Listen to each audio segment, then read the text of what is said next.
Welcome to our favorite time of the year. And Carrie wasn't kidding. That is a little hard for me to say. I am a Christmas-aholic. I just love it.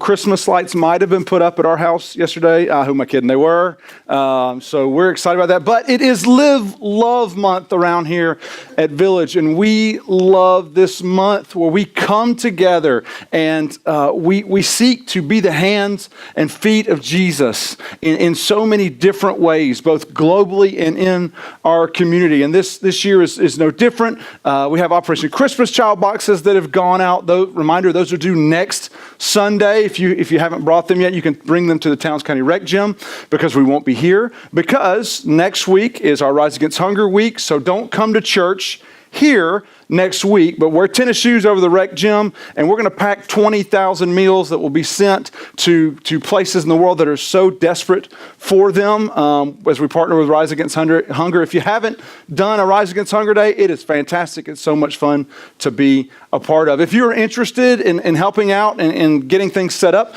next week around 8:30, action will begin to happen. So if you want to hang out there, come see us at the Towns County Rec Gym to hang out to help out next week. Then we also are partnering with Habitat for Humanity to build some wheelchair ramps for those in need in the area. For our High Five offering this month, our groups are also going in on that. And then we told you last week about Hands of Hope approaching us, that there were some 5 teenagers in the Clay County schools that were without a home. They were homeless. They have a place, but not a place of their own. And so we're on the front lines of that, and we ask you a couple things. We ask you to begin praying for that, praying how you might be involved, praying for these students. There will be some ways we can help out financially, that we can come along these students. Some of them are seniors and all the rigmarole with graduation that we can help them with financially. And also in terms of a big brother, big sister type effort, a mentorship with some of these students. So we're excited to come alongside Hands of Hope. Like I said, they're on the front lines of this, and we told you last week, we're not exactly sure what this is going to look like, but we're excited to be a part of it. And as we get information, we'll pass that along to you as well. So we like to throw a wide circle around what we're doing in terms of being missional in this month. But we thought this month, what if we also shrunk that circle a little bit? What if we got a little too close with our own way we go about living love on our daily lives? And so we've been talking about kindness. We started talking about it last week, and Andrew and I had come across a book called The 30-Day Kindness Challenge by a lady named Shanti Feldhahn. And Shanti's written some incredible books. Husbands, she's written one called For Men Only that helps you understand what's going on with your wife. Wives, she's written one called For Women Only that helps you understand what's going on with your husband. They're very insightful. Me and the missus have gone through those. There's another one she's written on marriage and highly happy marriages. She's a professional researcher, and she does incredible work. And so this latest book of hers is called The 30-Day Kindness Challenge. And last week, we challenged you to see how kind or not kind you might be. Right? And there's a test you can actually take on the site. In fact, we have the site jointhekindnesschallenge.com. Right, we put this in Vmail, and so we encourage you to go and to take part, to step up and see how this would go in your own life. I took the test this week, and it gives you a character reference of who you are in terms of your kindness. I'm Katniss from the Hunger Games. I don't know what that's supposed to mean, but okay. I guess I am skilled with the bow and arrow, I guess. But the kindness challenge is this. For 30 days, that we are challenged that to one, pick someone who you're going to be kind to. Now, you don't have to go out and get your arch nemesis. You don't have to go out and get Lex Luthor to your Superman or Joker to your Batman, right? You can start closer to home. Superman, it can be Lois Lane, right? Start closer to home. It could be your spouse. It could be your kids. And you sign up to join the challenge. But here's the 3 things for 30 days that we would do. And the first one is this, that we'd say nothing negative about that person, either to them or about them to anyone else. All right? Challenge 1. Challenge 2. Each day we'd find one positive thing you can praise or affirm about that person and tell them and tell someone else. All right? And then number 3. Each day do one small act of kindness or generosity for them, okay? Maybe you look at this and you're like, oh, 1 would be easier than 2, or 2 would be easier than 3, or 3 would be easy.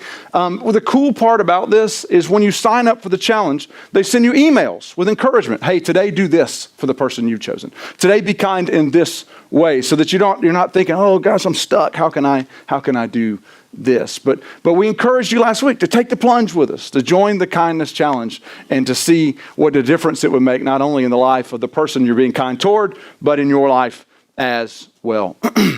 Feldhahn talks about, she was meeting with a couple of businessmen as she was getting ready to write this book. And one of the guys said this. He said, living in an unkind world is highly dissatisfying. Who doesn't want to come home to a kind home? What kid doesn't want to get off the school bus and meet a kind mother or father? People don't want to work in a hostile workplace. They want to work in a kind one, not soppy or sentimental, but kind. Everyone wants colleagues who respect them. But the perfect situation, which most people hardly let themselves hope for, is both respectful and kind, right? Who doesn't want this? Sign me up. I want my marriage to be defined by kindness. I want my parenting to be defined by kindness. My friendships, right? We all want this. My workplace, which can be difficult sometimes because I work here, right? That's a joke. These are wonderful people.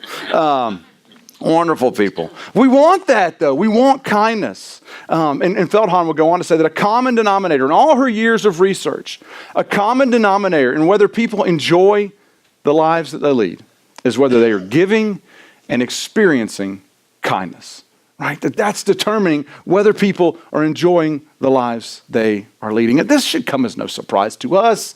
Those of you that are Christ followers in this room, this should be no surprise at all. In fact, if you're not a Christ follower here this morning, someone just invited you, they promised you lunch, and you said, okay, I'll go, that'll be great.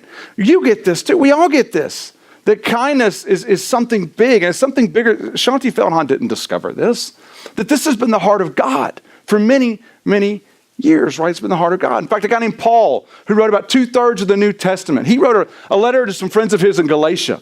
And he was like, listen, as you walk with God, as you seek to follow him, his Spirit is going to produce some things in you. You're going to have these godly characteristics take shape in your life. And in chapter 5 of the book of Galatians, a letter he wrote to some friends of his in Galatia, he says this: the fruit of the Spirit is love, joy, peace, forbearance or patience, kindness, there it is, goodness, faithfulness, gentleness, and self-control. And against such things there is no law. The fruit of the Spirit, what the Spirit of Christ in you produces, are these things: love, joy, peace, patience, goodness, kindness, faithfulness, gentleness, self-control.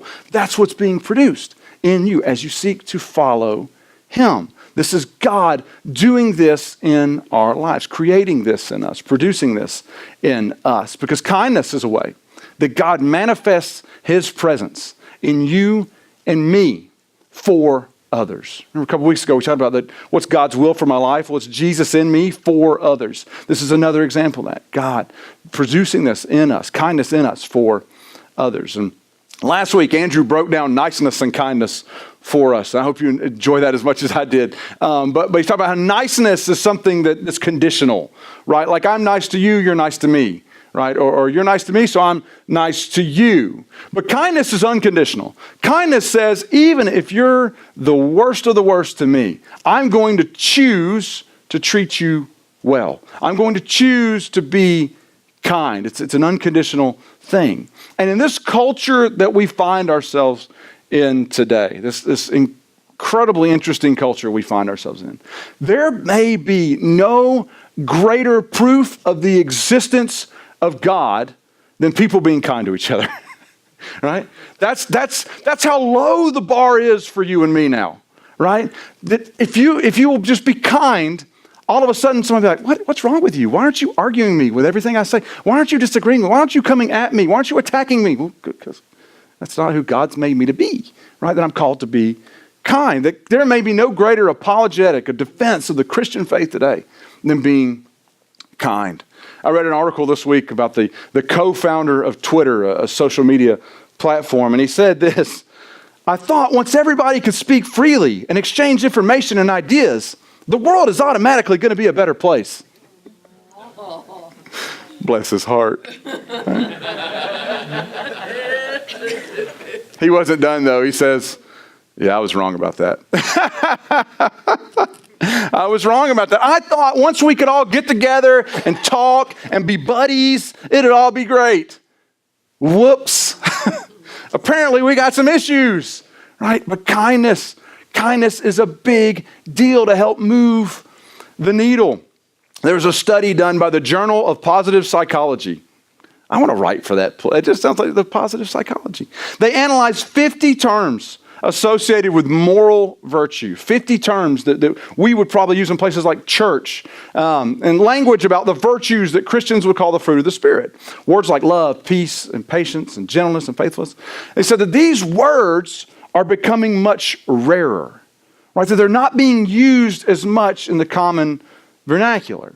It says humility words like modesty have fallen by 52%. I forget the time frame, but they're working with a time frame here. By 52%, modesty has dropped. Compassion words like kindness dropped the most, 56%. People are using it less. Gratitude words like thankfulness declined by 49%. There may be no greater testimony to who God is in our lives today than you and me, that we be kind to those around us. And we've got to get this right.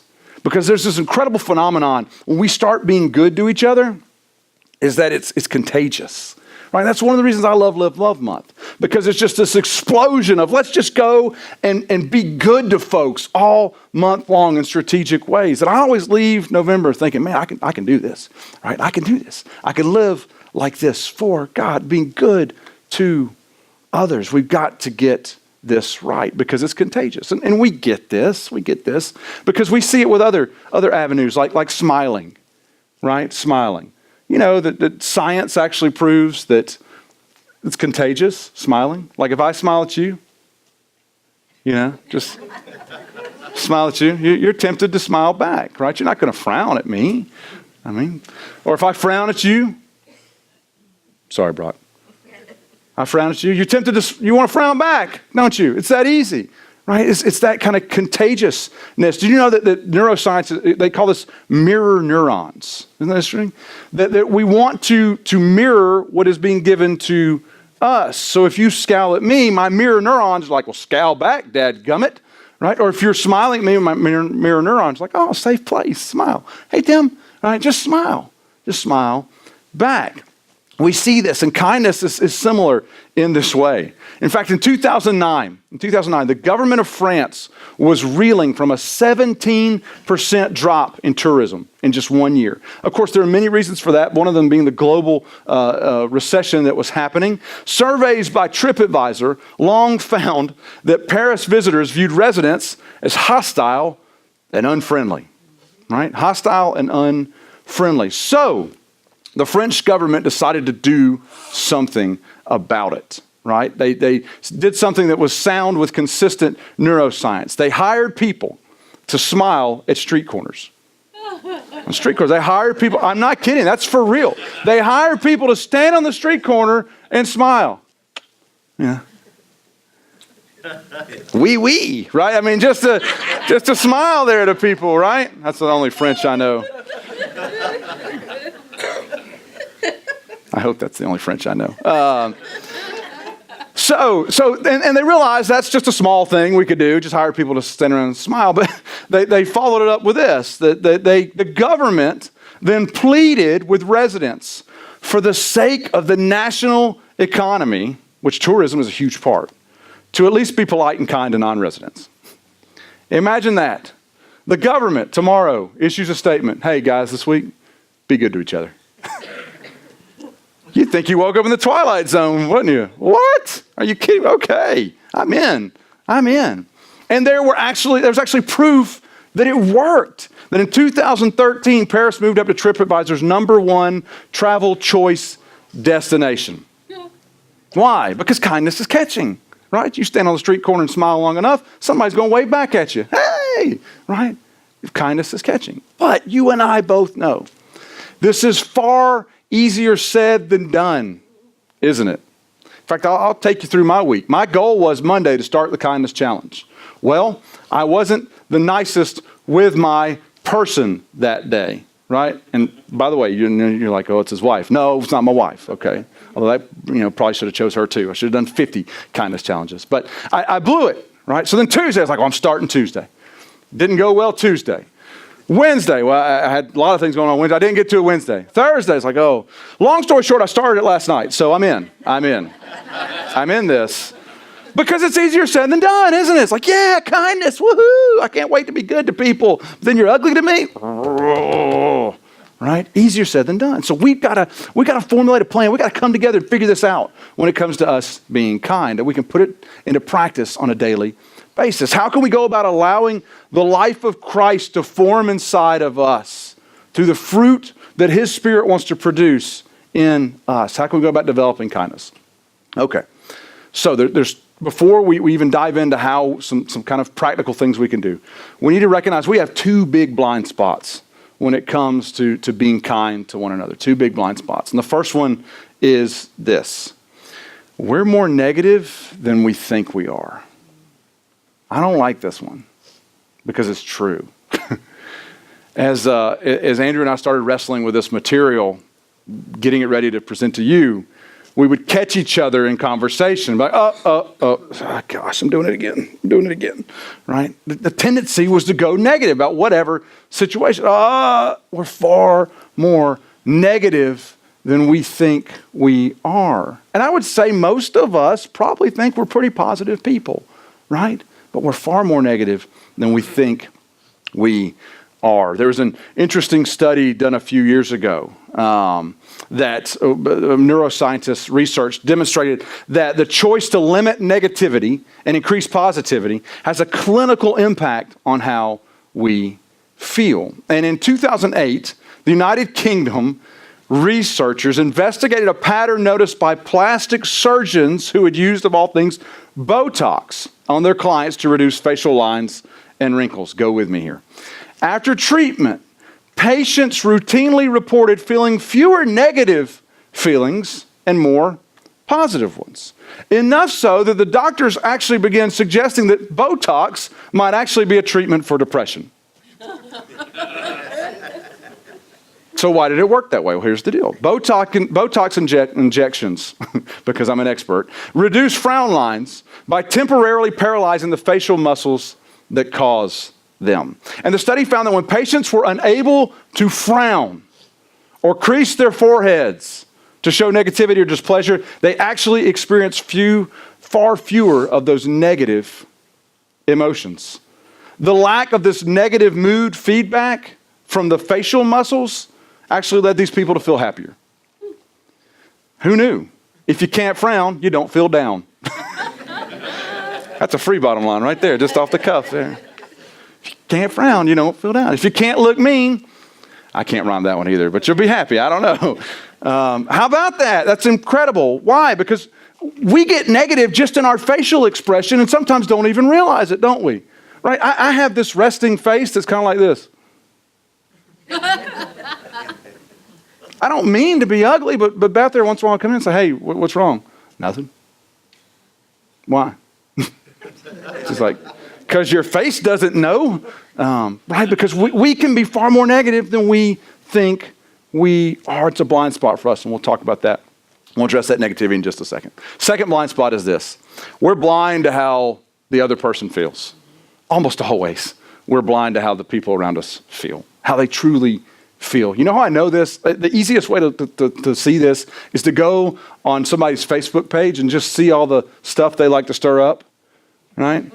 It's like the reason you're doing that, or of course maybe you do know how the people feel and that's why you're doing that. I don't know. Then we got another problem. But it's because you don't know what that's doing to other people, right? You don't know what that's doing. The more you post of that, it's like you got people that are like, ah! By the way, do you know you can hide people on Facebook? It's an incredibly freeing thing. Not that I do, but it's great, right? It's great. We don't know how people feel. We just assume, well, everybody's like me. This is how you think. This is how you do. And we're lacking in empathy. That's a blind spot for us. That's a blind spot. And Jesus actually had some interesting things to say about the role your eyes play in your general disposition. And Dr. Luke, in Luke chapter 11 of his gospel account, he records this interesting kind of mini sermon of Jesus in verses 33 through 36. And Jesus says this, he said, "No one lights a lamp and puts it in a place where it will be hidden or under a bowl.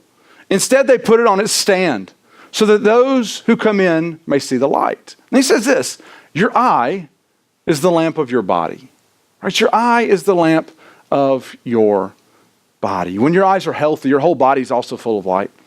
But when they are unhealthy, your body is also full of darkness. See to it then that the light within you is not darkness. Therefore, if your whole body is full of light and no part of it dark, it will be just as full of light as when a lamp shines its light on you. Your eyes, they are illuminating or darkening everything that's going on in you. I don't completely understand all that Jesus is referring to here. But this idea that your eyes are the lamp into your whole being, right, is a huge one. Shanti Feldhahn said this, "What we notice, see, and focus on is what will either illuminate our whole being or darken it. If what we see and say is full of light and positivity, we will be that way. But if what we notice, see, and say is dark, dissatisfied, critical, sarcastic, irritated, suspicious, or angry, we ourselves will be all those things." We are charged to focus on the light and not the dark. And when it comes to living out this kindness and being kind people, our problem so often is in the patterns we allow to form. Right? The patterns that we exercise in our daily lives, the patterns that happen there. Because you know what? There may be some great reasons for us to get irritated, to get angry, or to be concerned about something, right? But how are we responding to those issues coming? How are we responding? We want to look at practicing our pattern of response for the last few minutes we have today, okay? So two ways this week we can begin to practice better patterns. And the first one is a difficult one, and that's this. Start nixing the negative, right? Start nixing the negative. I said a minute ago, we're far more negative than we actually think we are. Start nixing the negative. What's your negativity pattern? What gets you there? What makes you angry? Is it the news? Quit watching. But then I won't know what's going on in the world. Boy, you'll be better off. There you go. Quit watching. Is it social media? Do something different, right? Is it that person? Well, go to the store at a different time and pray about how you can get better with that person, right? What is making you negative? What's doing it? What's contributing to that? What's feeding into it? Is it your family? Well, then we got other issues, okay, we got to deal with. Identify your patterns. What gets you there? What gets you negative real quick? I was listening to a podcast this week. These two guys were talking about a business leader they knew. And this guy, each morning, he gives himself an hour before he ever looks at social media or what have you. And they're like, this is brilliant, because he said when he does, he's always bound to find something that's going to make him mad. Right? Something's going to be like, oh. He said that just ruins the rest of his day. It changes his mood. He said instead, this guy gives himself an hour. It's no wonder that for years and years and years that church leaders, men and women of the faith, have spent that first hour of their day praying or reading the scriptures, right? Because it sets the tone. It sets the tone. We want to nix the negative. 3 ways real quick that we can begin nixing the negative. And the first one is this. We got to stop walking around saying, well, this will be hard, right? Well, this will be difficult.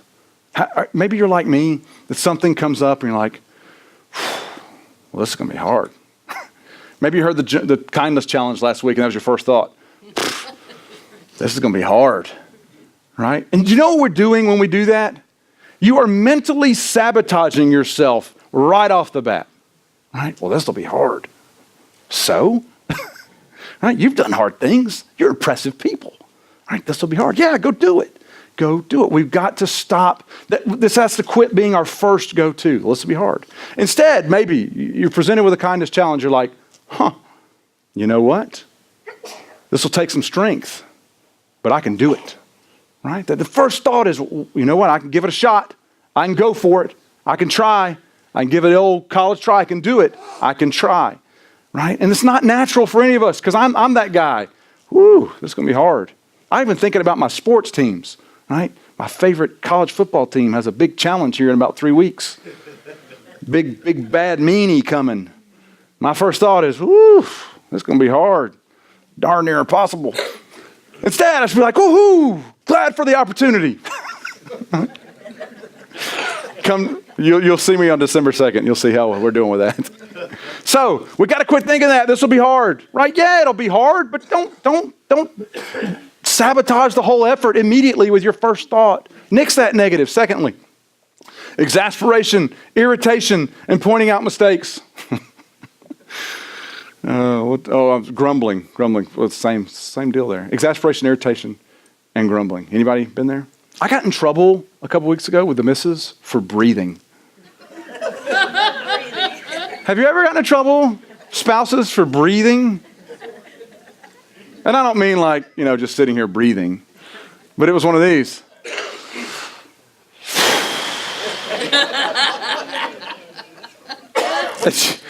And she's like, really? Tell me how you really feel about it. I'm like, I didn't say anything. She's like, I could tell by your breathing. That is a implication-packed exhale you just did. Right? And what I'm doing, and dadgummit, she's right. She's always right. My breathing is relaying I'm exasperated. Oh. We're like walking around eye roll emojis, aren't we? We got that picture up there, Blake, the eye roll emoji. That's us. That's like looking in the mirror for me. Right? Just, oh. All right, I can tell you how I feel. I don't have to say a word. Right? I mean, we all are so guilty of this. Right? And it's it seems like such an easy thing to remedy. And then I go and breathe again. Right? Man, this is such a way that we go about this. Right? We're like walking, eye-rolling emojis. Right? And we need people sometimes to encourage us out of this. There's a great story in Shanti's book where she talks about a lady who has a son who's always losing his stuff, like he's losing his keys or he's losing his phone or he lost a shoe or something. And this lady is just exasperated with her child. And finally, a friend of hers says, your son he's a good kid. He loves Jesus. He does, for the most part, what he's supposed to do. You have been really blessed with your child. And she's like, oh, got me, right? That we need to remember what's most important. Nix the negative. Finally, you hurt me, I hurt you, right? We're great at this, right? In fact, this so often shows itself in our passive aggressiveness, right? You didn't text me for 6 hours. I'm not texting you for 12, right? You didn't email me for 2 days. I'm not emailing you for a week. We can play this game, right? We can get ugly. Passive aggressiveness, right? You hurt me, I hurt you. We got to nix that negative. These are 3 ways that we can begin working on this. But both you and I know that it's hard just to stop something and leave it blank and leave it bare. That so often we have to stop something and replace it with something else, okay? So nix the negative, but replace it with praise, right? We need to practice praise is how we nix that negative. We can get better at this kindness thing. And this is a huge, huge deal. This is one of those things that you and I can pray about in the morning and start baby step putting into practice tomorrow, today, immediately, right? 3 things real quick. First one is this. Say thank you even if it's for something the person's supposed to do. Say thank you even if it's for something the person is supposed to do. Right? That's a big deal because praise it works kind of like food and water to our bodies. Praise works like that to our souls. It's fuel. It makes us feel better, right? Like that you noticed that I emptied the dishwasher, or you noticed that I put the clothes in the washer into the dryer. That's a big deal. Say thank you, even if it's for something the person is supposed to do. Shanti Feldhahn's husband contributes part of the book, and he says this: I think we sometimes feel you owe this to me, right? Entitlement. I deserve what you're doing. This means that one reason we don't praise is our pride, which we talked about at the end of our YouTube series. He said our focus is solely on ourselves. We don't recognize what is in others or what it costs them to do that action that benefits us, even if it is a duty. It is easy to forget that we really don't deserve anything. Woo! everything God allows us to have as a gift, right? He said, so it's all praiseworthy. Oh, man, you go get them, Jeff. Give respect, even if they don't deserve it. Say thank you, right? Even if it's something they're supposed to do. Secondly, tell them you're grateful rather than assume they know it. Tell them you're grateful rather than assume they know it. This comes with familiarity, doesn't it? Spouses, friends, family. We get familiar with each other and we forget to just, that's what they're supposed to do, or that's what they're going to do. Tell them you're grateful rather than assume they know it. And the final one's this. Honor what they do rather than focus on what they don't. Honor what they do rather than focus on what they don't. Have you noticed how often we like to compare our bad stuff to somebody else's good? Right? And this is where, our social media culture is so detrimental to us, because you'll look at a picture of a family and you're like, look at those smiling kids, right? Their zippers are zipped, their shirts are buttoned, they've brushed their teeth, they've combed their, look at those kids. Mine can't even, get out the door without somebody punching somebody, right? Look at those kids. Oh, look at them, right? You're like, look at that beautiful picture. Here's the deal. You didn't see the 500 takes it took to get that picture. You didn't see how many times that mama had to lick her fingers and put on that kid's head to make that cowlick that sticks up like this stay down. You didn't see that. Quit comparing your worst to their best. You're never going to win that. Right? You're never going to win that. Comparison, you don't win, period. But you're never going to win that one. Honor what they do rather than focus on what they don't. Spouses, man, we can start this praising each other for this. Siblings, oh man, we can start this. Family members, we can start this. Co-workers, you got that co-worker that's annoying you to death? Start practicing praise.